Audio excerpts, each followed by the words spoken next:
Whispers in the Hollow. It began with a dare. 11-year-old Thomas Keller never wanted to go into the forest. Everyone in his village whispered about hollow woods, the tangled stretch of gnarled trees and choking fog that began just past Miller's Creek. They said it was cursed, haunted by things older than memory.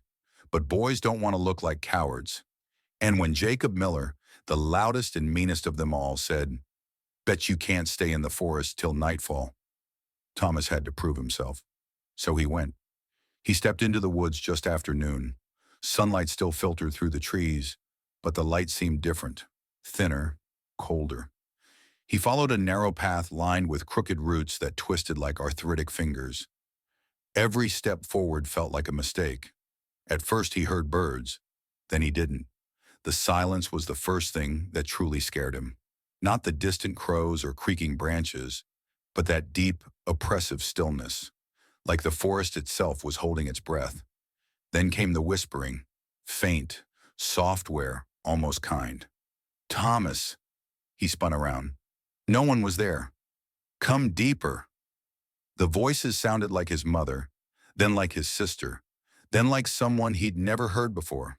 They echoed just behind the trees, always one step ahead. He tried to turn back. The path was gone. The trail that had seemed so clear was now nothing but thorns and shadows.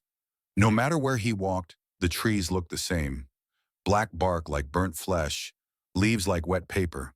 His hands bled from trying to push through brambles. His voice grew hoarse from calling out. But the forest never answered. Only the whispers did. Days passed, he thought. Time was broken in the woods. The sun never truly rose or fell. It dimmed like a dying candle and flickered back to gray. He found a stream once and drank, but the water tasted like rust and rot. He found berries, but they wriggled in his mouth. He stopped eating. Sometimes he thought he saw people. A pale face watching him from behind a tree, eyes too wide, mouth stitched shut. A shadow with limbs too long and bending the wrong way. Once, a woman in a wedding dress standing perfectly still, her veil crawling with spiders. They never moved, until he blinked. He started running. His skin grew thin. His lips cracked. He mumbled to himself to drown out the whispers, but they only grew louder. "You should have stayed out. You're ours now. Almost home."